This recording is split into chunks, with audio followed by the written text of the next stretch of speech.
What's good, everybody? Welcome back to the show. So, we got two interesting people on today. Like I told them before we got on the call, the tables have turned. They had me on their podcast before. Now, these two people, they're a couple first and foremost, so a power couple. Say that to say the least. They're involved in investments, so they have an investment company called Park Hill Capital. They also have a podcast that's booming right now called Millionaire Mindset Podcast. That's crazy. They definitely gonna drop information on where to find that. And also, I'm kind of tempted right now to call them influencers. I'm kind of tempted to call them influencers right now, just because I just been seeing the growth on their social media channels. So, and we want to get into that type of stuff too throughout the show. But I'm not gonna do too much explaining. I like to let other people explain exactly what they do, how old they are, and where people can find them. So, well, you guys, welcome to the show. Let everybody know who you are, what you do, how old you are. Give a little bio of what you got going on. So, you want to go? You go first. You go. All right. You sure? Yeah, you go. Okay, so me, I'm Xavier Miller. I'm 26 years old. I'm originally from Chicago. I'm a real estate investor, entrepreneur, businessman. Like I said, the host of the Millionaire Mindset Podcast. What else? It's so much. Just an entrepreneur. I'm gonna say it like that. My name is Deanna. I'm from Cleveland, Ohio. Shout out to the land. I moved to Cali about 5 years ago. I've been out here ever since after I joined the military. But right now I'm a real estate agent, a notary public, a real estate investor, owner of Park Hill Capital, co-host of Millionaire Mindsets, and pretty much just a serial entrepreneur, just out here doing what I gotta do. You gotta say your age. And I'm 23. When it comes to Park Hill Capital, now, did you all start that first? Was that the first thing you all started with, as far as like the investments and everything like that? Yeah, we was like already investing into like the stock market and stuff like that. But then that was like the first company that we started. Mm-hmm. Yeah, Park Hill Capital. Park Hill Capital, like for us, is like the main hub. So everything ventures off of Park Hill Capital. But for us, that was like the start. That's like just the main hub of where everything began at. So did you all start with real estate first, or did you start like, I know you all do like crypto and other stuff like that? Yeah, we started with crypto and stocks first. Like that was the first thing we started. And then like real estate was always the thing we wanted to get into, but we didn't know the ins and outs, the how. And then we just got tired of waiting, and then we just started. Mm-hmm. Yeah. So let's touch on the stock thing a little bit. Yeah. Now, first and foremost, how did you all acquire the knowledge to even get into stocks? Like first and foremost. These people at me. So it's kind of strange, man. People always ask this question, and I always just tell them like, I mean, we in the information age, like, you know what I'm saying? So it's like, if you really want to know something, all you got to do is get your Google and YouTube on, and you can learn, you can pretty much learn whatever. So that's what it was for me. Like, so I was in the military and I deployed overseas, and anybody that's been in the military deployed before, they know you really got a lot of time on your hands when you outside of work and stuff. You ain't really doing shit. So it was just like, all right, I'm just researching and reading and just researching stuff. And I'm like, I always wanted to do it. Like I said, something I always wanted to do since I was in 6th grade, but I didn't know how. Nobody like in my neighborhood knew how either. So when I got older, it's like, I'm gonna just figure this shit out. So I figured it out, saved up some bread, and I just started doing it. Opened up a brokerage account with TD Ameritrade, and just started buying shit. Like the first stock I bought was it might have been Nike. Yeah, because he was teaching me. So the first one we got for me was like a Nike stock. Yeah, it was like a Nike stock or something like that. And then after that, I just started buying like Amazon. And then Amazon is where like that was like the best one I did for real. But so you started out with the large, like the companies everybody know. You started out with the companies everybody know, right? Yeah, because I was like, it was my first time in it, so I'm like, I'm not gonna be like super risky investing into like some companies that ain't nobody heard of. I'm like, I'm these companies: Facebook, Amazon, Nike, Starbucks. Starbucks was actually the first stock I bought. It was Starbucks. I know companies like these, they not really going nowhere. So. And where did you say you started out? Like, what was the company that you just named again? Because I'm gonna link it below in the video just so people can know, have like a little reference of where they can start investing at. You know what I'm TD Ameritrade. Okay. So we typically tell people, like, if you want to get started, start off with Stash. It's a real easy platform to use to learn how to invest, because they have like tutorials, videos, all stuff to teach you how to invest in stocks. Stash is probably the easiest. Stash, Robinhood, those are it's super simple. Like, it breaks it down. I think like a first grader could use Stash for real. And if you ain't ready to like put a lot of money in, you could start with like small amounts. Like, when I first made my Stash account, I think I was doing like probably $10 a week or something like that. And then I just left it alone. I increased it to like probably $15, $25. But over a year, I looked and it was a couple $1,000s in it, just from automatically taking out, a couple dollars each week and just investing into stocks for me. So people invest in stocks to get some large returns, right? Yeah. So like, average person, we can invest little money, you know what I'm saying, and get little to no return, right? Mm-hmm. So like, as far as what you've all invested in so far, what have the returns been like? And do people really need like $25,000-$30,000 or something like that to really invest in the stock market and get a real return? You know what I'm saying? Like something that's worth your while. You know what I mean? Right. I'm glad you brought that up, because that's like a lot of stock people don't tell you. Like, the stock game, especially if you're playing long term, is really for people with bread. Like, if you ain't got like a crazy amount of bread for real, and this is just me being real, you probably shouldn't play that long term buy and hold game. Like, even when we first bought our initial stock, I probably shouldn't have been playing that game because I ain't have crazy bread like that. Even though we did good, and we looking for our stock portfolio like a couple months ago, but we did good. But just like knowing now, that game is really for people that's like got some bread, because the game with stocks, it's just about the quality of stock you own, it's the quantity. So you got to have a bunch of, you know what I'm saying, a bunch of shares of a company to really see like a decent return. You know what I mean? You can't just like buy one share or like even 5 shares of like Nike or something and expect you to make some real money. It's really not gonna be worthwhile. So what I tell people is to always learn like trading options and stuff. And that's like dealing with the stock market, but it's pretty much like I don't want to say like gambling. It's not like gambling or betting anything. It's pretty much saying like you predicting a price point for a stock. You can make money much faster that way. Like that's what I tell everybody that want to get into the stock market, but they don't have the money to like wait and just be waiting a year. You know what I'm saying? To buying a share for $50, like you ain't really gonna make no money like that. Right. That game really for people that got like 100 bands. Some people say you shouldn't even play that game till you at least got 60 racks liquid. So that's why it's like to trade options and stuff, because you could get money way faster, and it's quicker. You know what I'm saying? You could do it for like a month. You could make an option for a month, or you could do it like 3 months. You know, still like that. So we definitely advise that way. And I'm not even an expert on that. I just know that because that's from people that I talk to that's into that game heavy, and they still teach me. Right. Okay. Mm-hmm. So that makes sense, because that's just one thing that people normally just don't really like talk about. You know what I'm saying? They just say like, you should get into the stock market. You should get into the stock market. And you put up fucking $25 or some bullshit like that.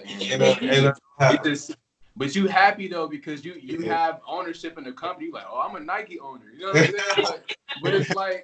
But it's like what are you? You know what I mean? So that's why I had to really ask y'all that, to really like clarify, you know, what you should and what you shouldn't be doing in the expected, you know, return on whatever you decide to do. You know what I mean? So it really like all depends on your goals too, though. Like if you got a goal where you like cool with investing long term, if you like, I'm just thinking 10 years from now, I don't need no money. Like, I mean, not I don't need no money, but I ain't in a rush to get this bread. You know, it might be a good strategy for you.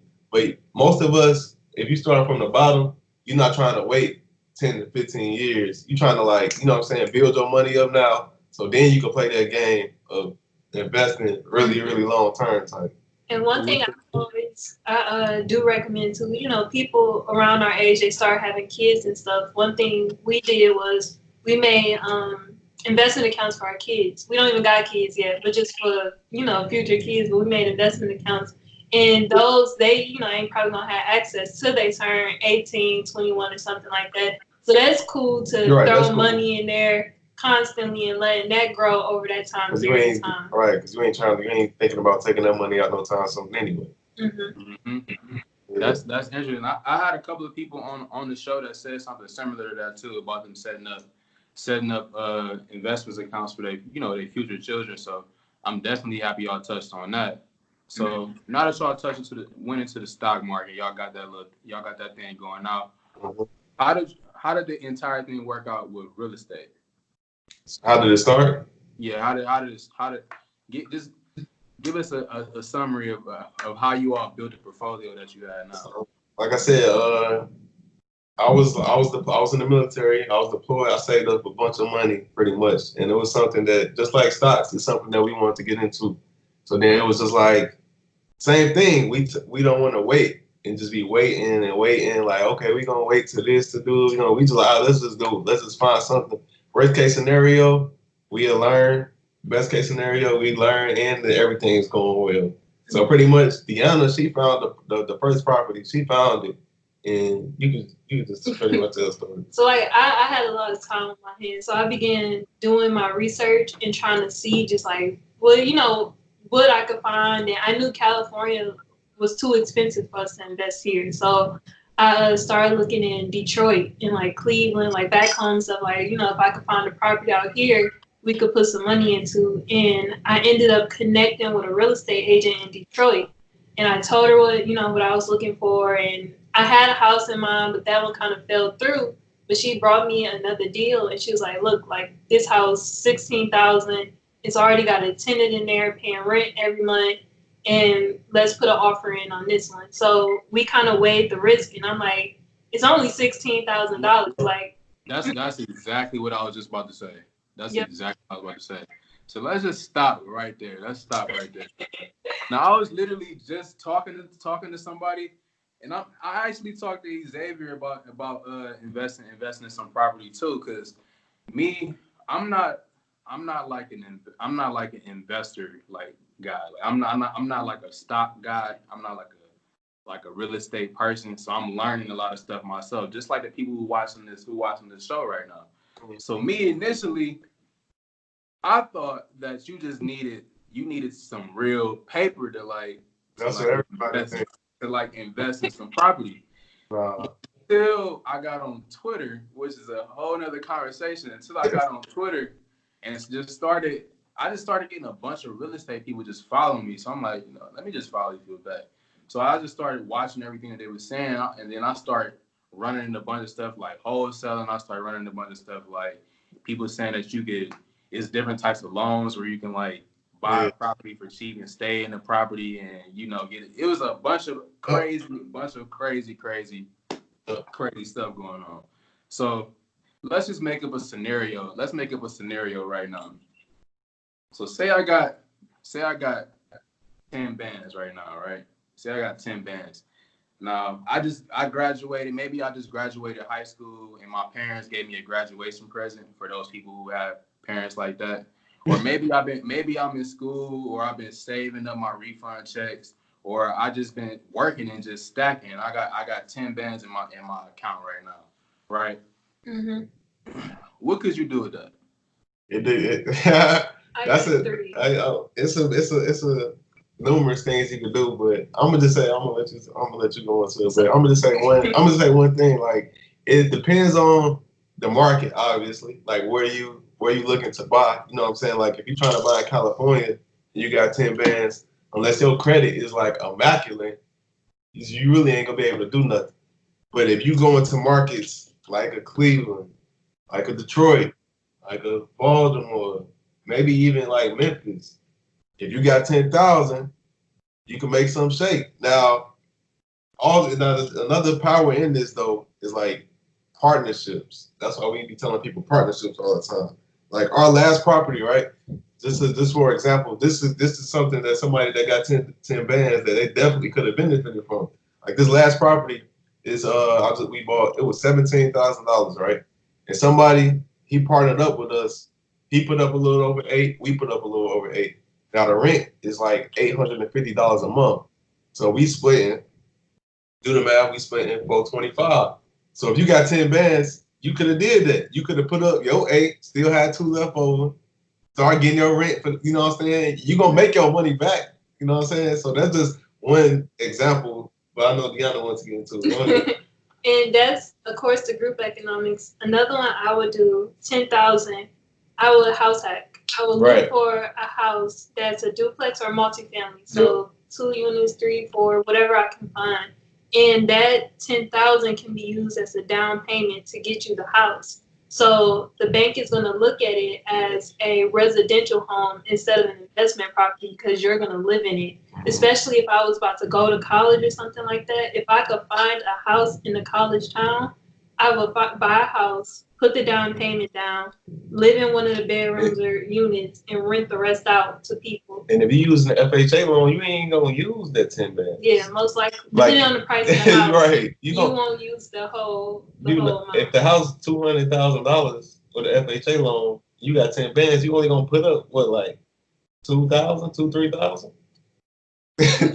So wait, you telling me right now, you can buy a house, an actual like profitable, yes, right? Mm-hmm.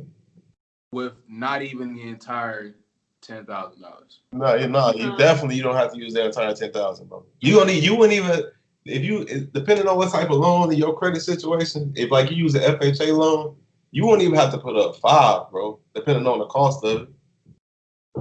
As long as your credit and all that. If your credit's, but it's like this one, especially if you got good credit, bro, you won't even have to put that 10 up, bro. If you got good credit, you go, yeah, like if you use the FHA, like the thing with FHA loan is you would have to obviously you'll be staying in one unit, rent the other unit out, but you'll be living rent free.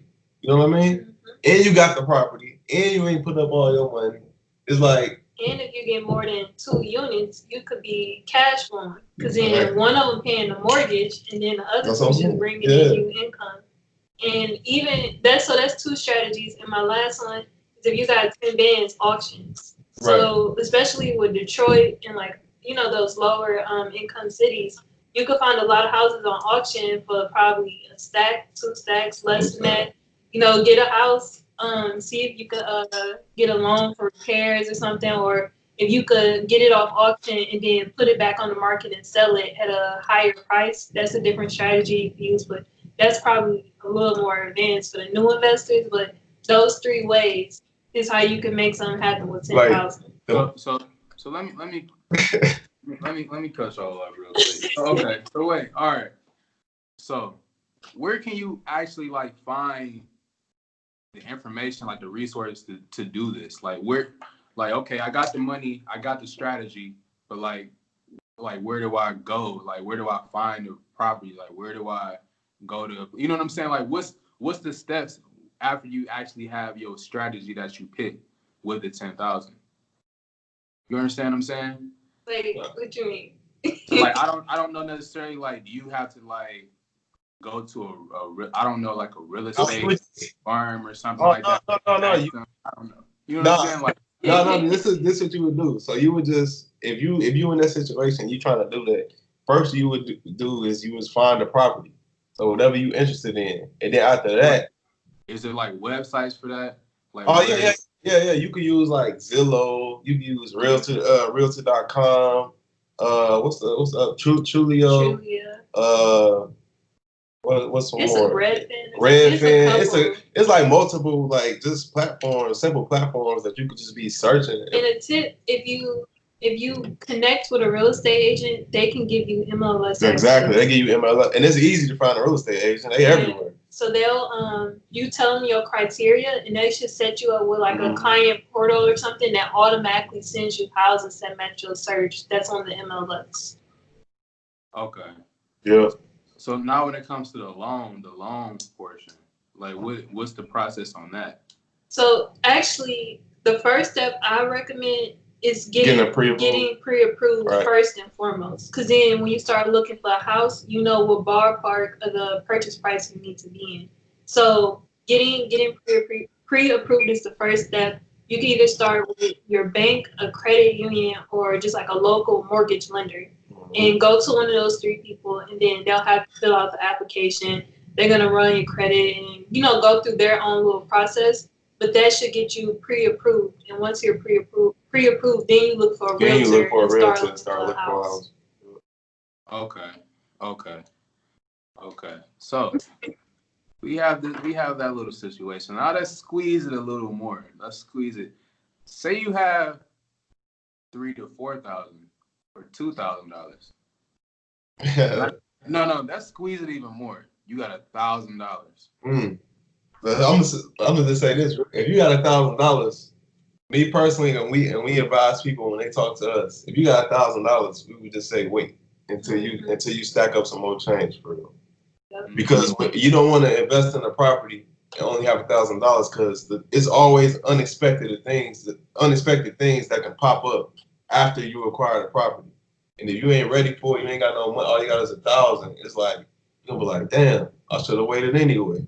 Now, if you got $1,000 and you're trying to get in the real estate game, like I recommend just jumping into wholesaling, right. Investing that money in your marketing and stuff like that to become a wholesaler, and to use that to build your capital to get into buying rental property. Yeah, I wouldn't advise somebody that got $1,000 to buy investment property. Because you're most likely gonna get a house that's like completely destroyed. It's destroyed. And then you're gonna need some money to fix it up anyway. So that's like a waste of your money. Exactly. Okay. So you said wholesaling. Now, from what I got out of wholesaling, right? Mm-hmm. So for those people watching, if you got $1,000, don't even waste your damn time.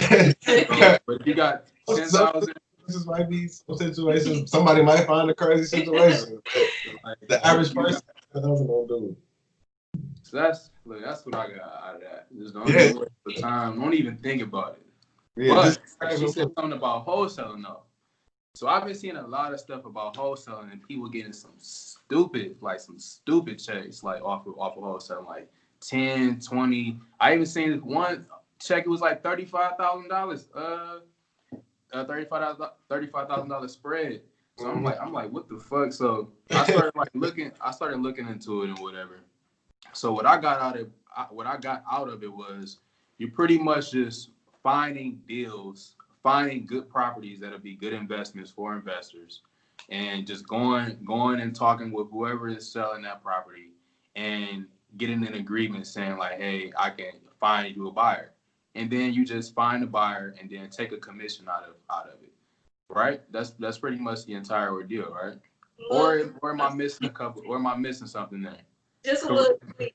So you mentioned you don't tell the seller you're a wholesaler. You don't tell them. Do not do that. Because that's an automatic turn off because they're going to see that you're trying to make money off of them. And why should I use you when I could just probably find them myself? So as a wholesaler, that's like number one rule. You don't tell them. You just tell them that you're going to purchase a house. You put it under contract, but then you go find another investor and then assign your contract over to them. But don't. Okay. See, I like how you all clarify that right there.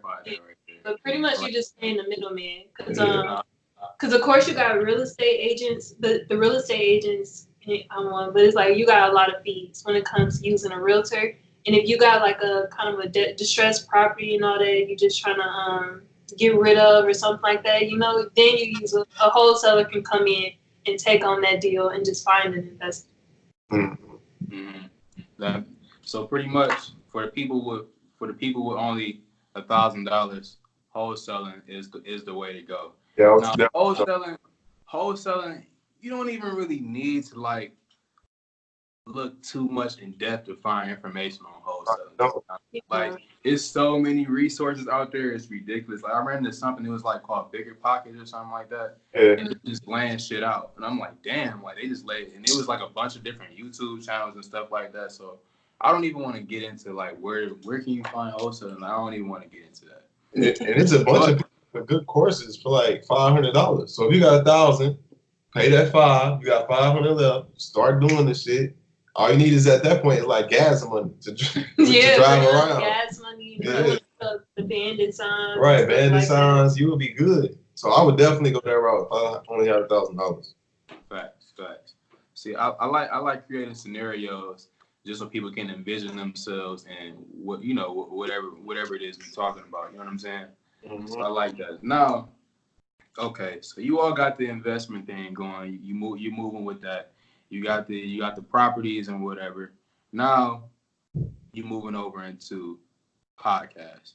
Now this is the fun part for me because everybody knows I love marketing and I love branding in that entire ordeal. So, number one, break down what was the history behind starting the podcast and why you started it. So, it was kind of like in the talk, we talk about it every now and then, and we never did it, but like the conversations that we have on the podcast, those are just our normal everyday conversations. So, and when we started the podcast, it was last year around Christmas, and it was like some situations happening. It was like if you hear the first episode, it was like situations happening when people was like reaching out for money and stuff. And like I said, these are normal. These are normal conversations. Wait, you said people was what? They was like reaching out for money, like people, on Instagram asking for money for their kids.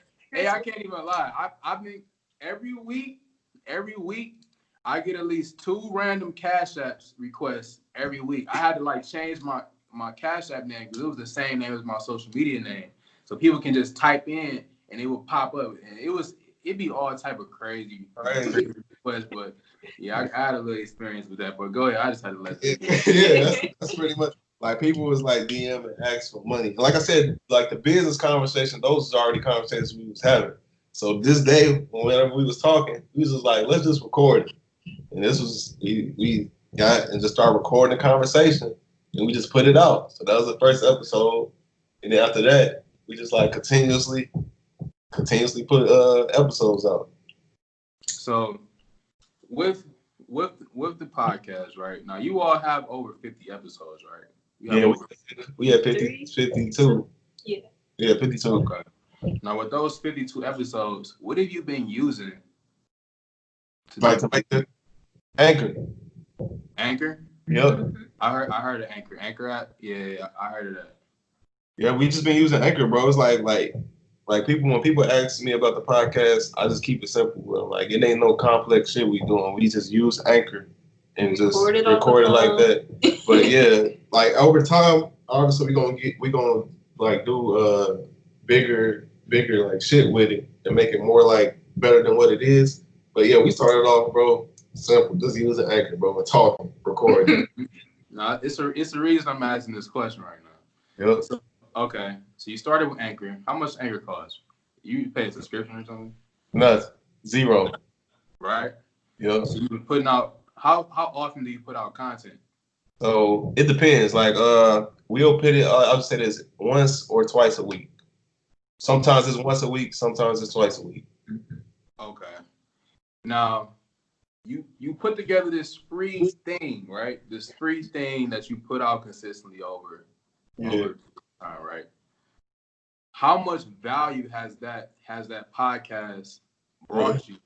That free thing that you just put out every week, how much value, how much equity has that put into your brand? Like how much brand equity have you gained out of having that free thing that you just recording over a free app every single week? That's a great question, man. And it's hard to kind of like really quantify that for real. But just like even myself, I'll be guessing myself for real. But off my guess, I would say like as far as the return on that, it's probably been already goddamn 300% type. You know what I'm saying? The return has been crazy just from that. And that's like we always speak on that. When you do things the right way with high quality, like the return is gonna be paid back tenfold. Yeah, just from like a branding standpoint, a networking standpoint, investing, like the podcast has just been like amazing for pretty much what it's done for us, just from creating this platform and getting these different people on it. Mm-hmm. Getting different people on, talking about different things. And just man, it's crazy. So like, what opportunities have came your way from the podcast? Like, I'm trying to think opportunities like what? I would say honestly, and we mean like just anything. Anything. Just name the fruits that have came out of just putting this free thing out every single week. Man, let me think, because I feel like at this point okay. So the best, I think me personally, the best fruit that come out of this is people it might sound weird, is being able to leverage this until like, okay, it's like say somebody want to reach out to us and they listen to our podcast consistently and they're like, man, I want to do so and so, I want to learn this, I want to learn that, right? So it's like, okay, well, let's link up. Like they'll provide a service for us, but in return, we teaching them something from, if that makes sense. It's like an even trade. That's a reward of the podcast, because they hear that and they're like, damn, I want to be around those. I want to be around them. You know what I mean? So it's like, damn. So now we get to leverage that. If that makes sense. That might sound weird, but it makes perfect sense. Yeah. So So it's like it's crazy. It's hard. It's like I said, it's really hard to quantify. But it's like you could put it into this. Check. What about this? How has it affected your social media following? Oh yeah, it's like tenfold. Like when we started the podcast on Twitter, I probably had on Twitter I probably had 500 followers. I don't even know if I had that. Yeah, I probably had 5, and I'm like almost at 10 now, and that was less than a year ago. 10,000, and like 200 followers on Instagram, 200 or 300. Like I wasn't even on social media. Yeah, and, like it's crazy now because like especially like we have a consulting service, so like with that, a bunch of like the podcast funnels a lot of people to our personal brands, and then when we start promoting our businesses, that funnels a lot of people to the services. So when I talk to them, they're like, yeah, I found y'all on the podcast. I love what y'all doing, XYZ, or I referred these people to book this and this and that. So it's crazy. Like it's just really like a funnel. It just funnels, people to our different services. Yep. It's like a media. It's like your own, it's like your own news. Like, you know what I'm saying? It's like having your own like news station for real. Like I put out the information I want to put out. I'm gonna take a clip out of this and use this as advertising, right? So like this is why, and this is why. So people ask me all the time, like what's the best ways to build your social media account?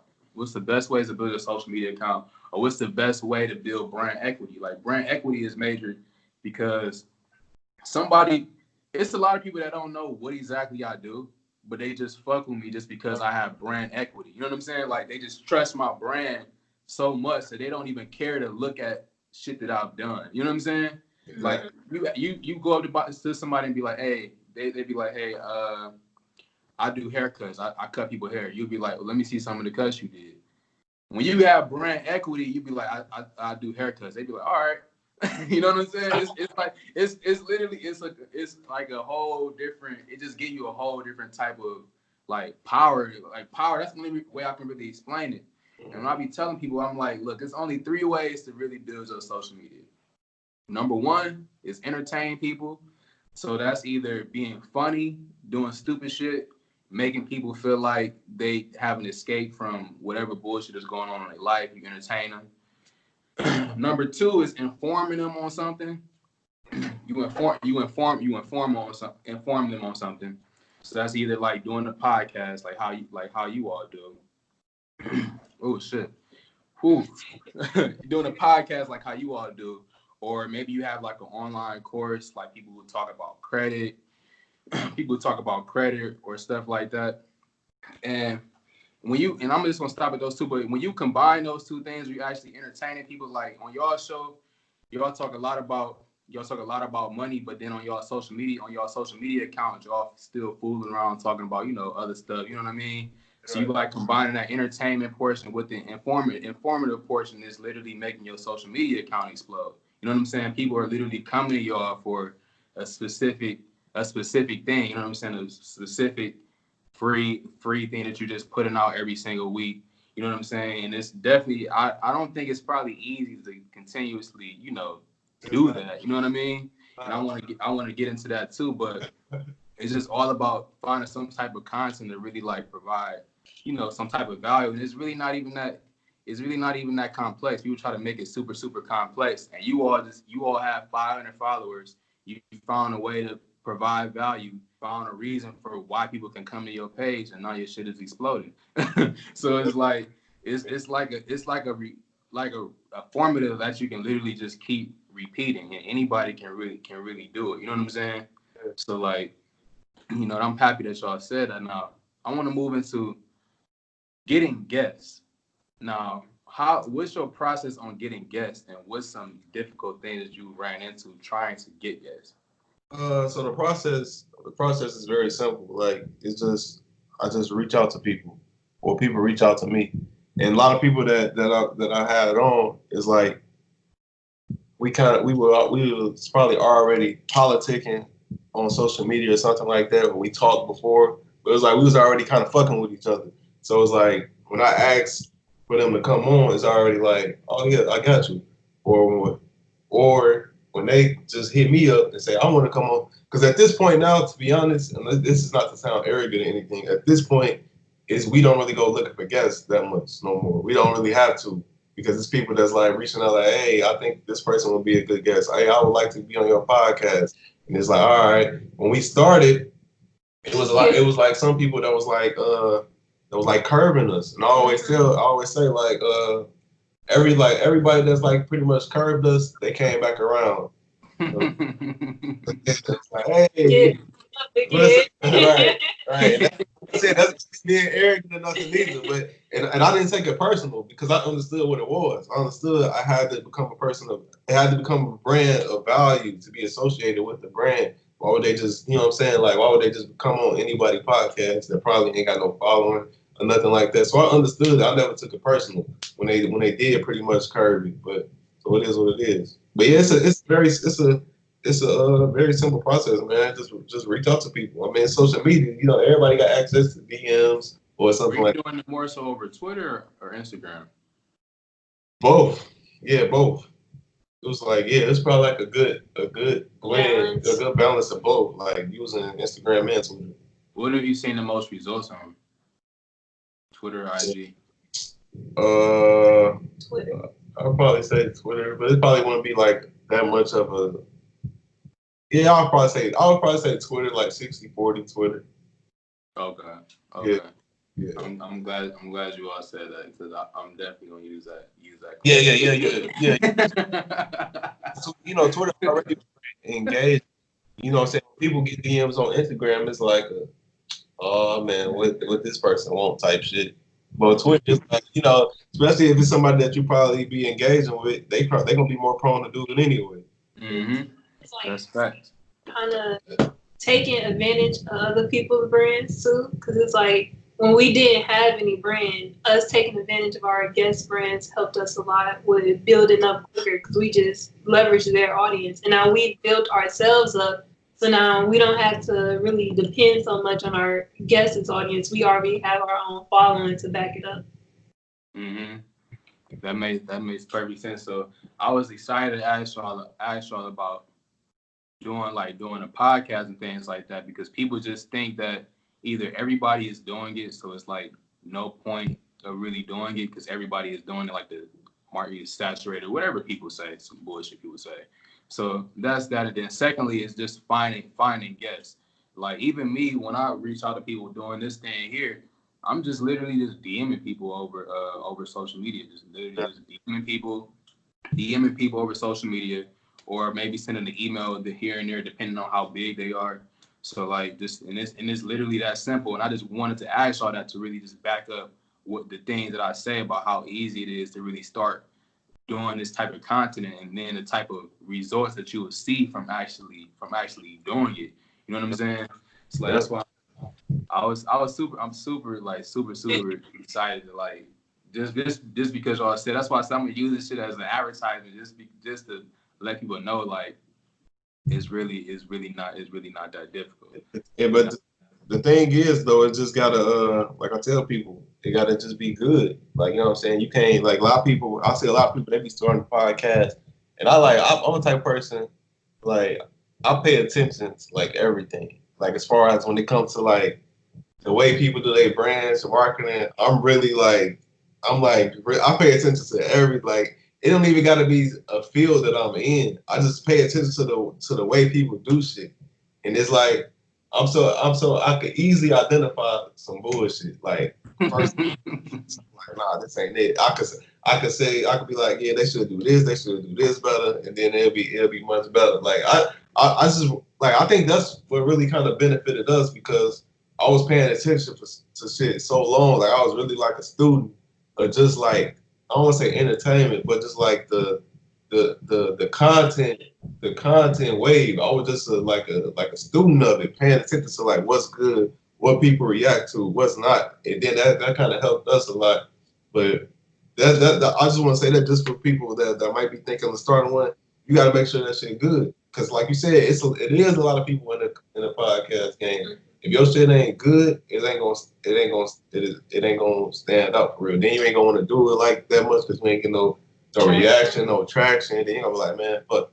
You gotta be consistent with that shit. You can't be like, because this is a lot of other people do. They release a podcast, they'll go 2 months without releasing another episode. It's like, yo, that shit ain't gonna pop, bro. Like, you gotta be, especially when you start, you gotta be like literally flood in the streets. You got, like, I got a whole philosophy on this. I ain't even gonna go deep on it, but like I said, I be paying attention to like use this different shit, and I'm like, okay. Then I had to do trial and error myself till I figured shit out. Like, okay, I know how to trick this shit. And we talked about it before when I had you on. I was talking about entrepreneurship and treating yourself like as you an artist or something. You know what I'm saying? So that's yeah, same shit for real. Facts. So when I talk about this podcast shit, or not even just podcast, any type of content in general, like, you see it here. I'm doing it. You're gonna see the results from this. He's doing it. You see the results that's happening with him. So look, this shit works. Just use it. Just do it. Okay, and you will see for yourself.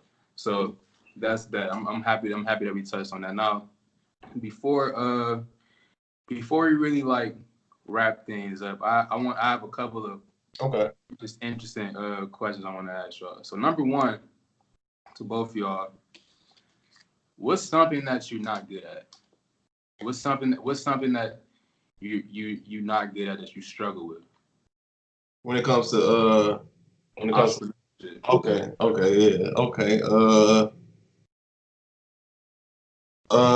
okay, I would say me, I'm a real good marketer, but I'm not a good salesman. Like, I just don't feel right being a salesman. But I know how to market some shit. I know how to make some shit look like I want to buy that.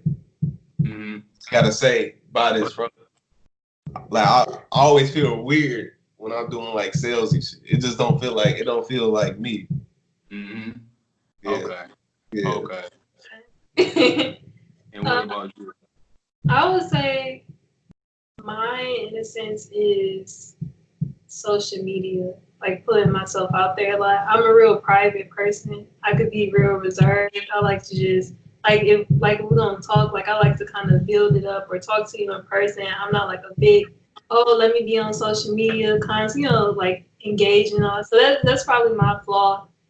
I need to I'm not that good at like just being consistent with social media. And just like growing your brand and being an entrepreneur and growing your like platform, that's important. You really gotta focus on that and make time for it. I really just like the structures and systems of actually just running my business. If I could do without social media, I probably would, but that's my little flaw. Now, the next question is, you all have a lot of followers, right? And you all interact with a lot of people, over social media.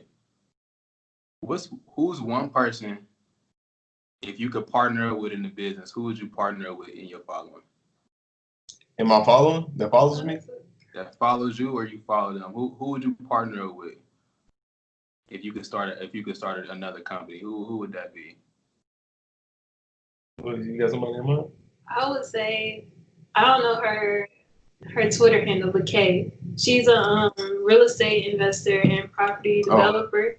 And you don't find their names. You don't find their names. I think it's Melanated Millionaire or something like that. Yeah. What is it? I think it's something Melanated like Millennial or something. Yeah. But we had her on the podcast. I think she's like episode 17 or something. But she's a property developer and investor.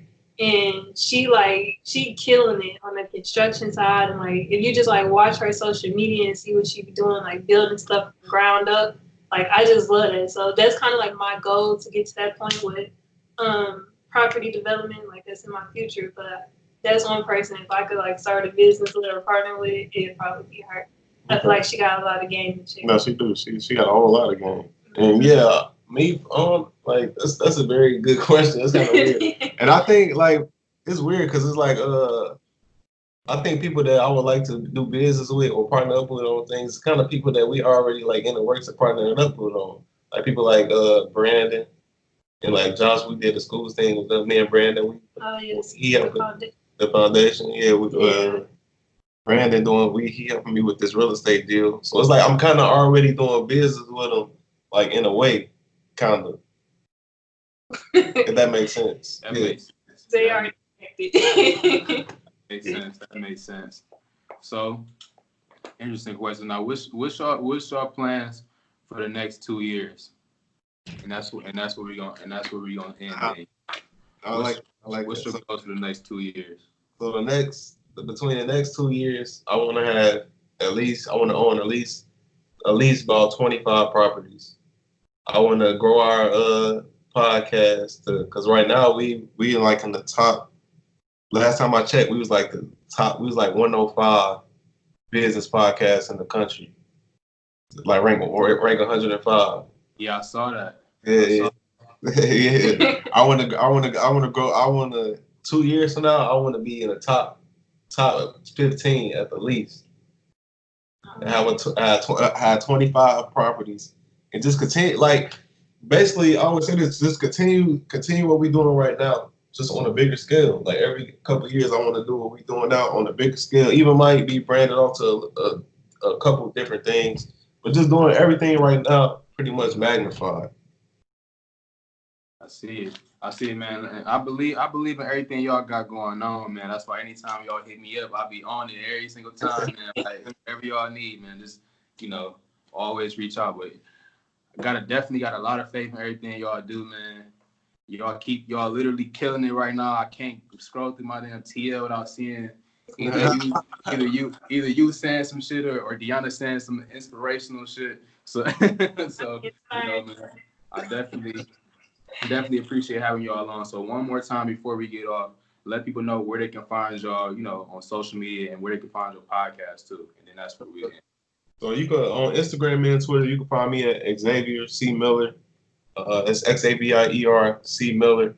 And the podcast, the Millionaire Mindsets Podcast, you can find that on every platform, Apple, Spotify. Just type in Millionaire Mindsets, it'll pop up. And if you're interested in getting a real estate consultant, you're interested in purchasing your first rental property, you can do that through going to parkhillconsultantservices.com. Or you can just hit us up on social media directly and ask, and then we could, if you're looking for the link, and we can send you the link if you're interested in finding a real estate investment property. And you can find me on Twitter at Deanna S. Kent, and Instagram is Deanna Kent. And the podcast also has social media pages as well. I believe it's MM Podcast if you want to follow the podcast platforms. All right, so there y'all have it, man. So I appreciate having y'all on, and thank you all for watching.